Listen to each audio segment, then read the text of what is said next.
Microsoft Senior VP of Entertainment, Music, Gaming and Experiences Jason Rutherford during a private media presentation in Redmond, Washington, March 30, 2018. Microsoft Corporation, one of the largest and most powerful tech companies in the world, is now acquiring Spotify in a deal valued at approximately $41.8 billion. The news was first reported over the weekend by the Wall Street Journal, and subsequently confirmed by representatives of Microsoft, Spotify, and executives at three major recording labels. Additional reporting has also been added by the New York Times, which was also briefed on the acquisition by Microsoft executives. An official announcement is slated for this Monday. The acquisition itself represents a sizable premium over Spotify's expected valuation on the New York Stock Exchange. But the timing of the deal means that Spotify's direct offering is now cancelled, with all pre-order trades nullified. According to the Journal's report, Microsoft would be purchasing all of the shares in a pre-bell acquisition, making Spotify's direct offering unnecessary. Top Spotify executives like Daniel Ek are not one to quibble. The deal will make Ek a multi-billionaire overnight, with a large portion in cash. Other top-ranked executives like Martin Lawrenson and Sean Parker will make billions on the deal, while also gaining a sizable share of Microsoft, MSFT, stock. The deal starts to explain some oddities of Spotify's Wall Street approach. Canceling an IPO is extremely expensive, but canceling a direct offering is not. The reason is that underwriters are largely marginalized in a direct offering, all of which makes the last-second acquisition more feasible. The also deal makes sense given Microsoft's recent decision to fold its own streaming music service. Last year, the company transitioned its Groove streaming offering to Spotify. According to the Times, that was part of an ongoing acquisition discussion, one that started more than 18 months ago.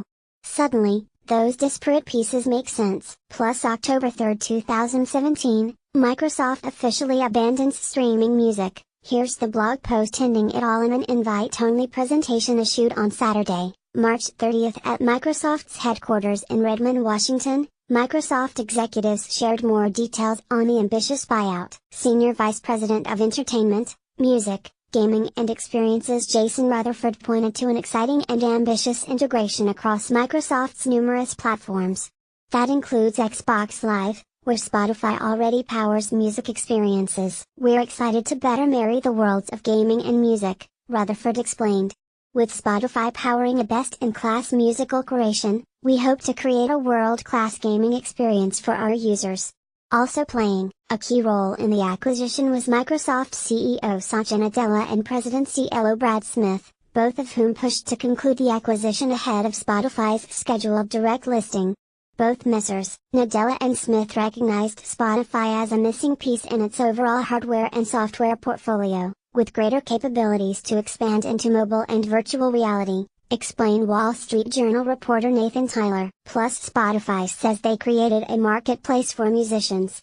An artist with 1.1 million Spotify followers responds. Both Nadella and Smith were present at the presentation, and flanked by Daniel Ek, Joy Carter, and several other Spotify executives. In a brief statement offered to Digital Music News, Microsoft Media representative Richard Good emailed the following: "Microsoft is tremendously pleased to announce that Spotify will become part of our growing portfolio of award-winning services.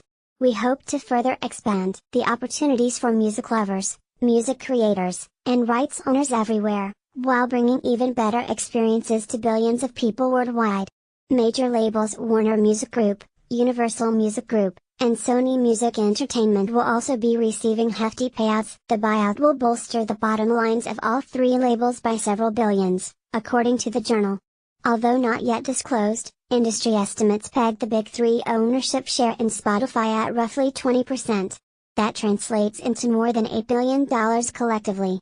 Importantly, the majors will not be receiving Microsoft stock, based on various regulatory limitations. Plus an Apple executive says iTunes music downloads will be shut down. Other rights owners, including major publishers and larger indie labels, are also expected to receive profitable payouts.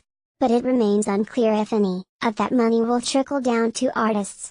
Earlier, a number of recording labels and publishers pledged to share their earnings from Spotify's public offering, Though nothing was spoken of a surprise acquisition, separately, Chinese internet and streaming giant Tencent Holdings Limited will receive a multi-billion payout as well. However, the move was apparently a surprise to top Tencent executives, who aim to use their Spotify holdings to make inroads into the American media market.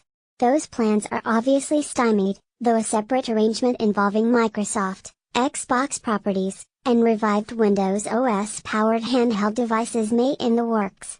Strangely, a revived Nokia is also rumored to be discussing a future partnership, potentially involving retro, 90s-era phones that have recently gained popularity. According to its most recent filings, Spotify counts an impressive 71 million paying subscribers, and more than 150 million total users.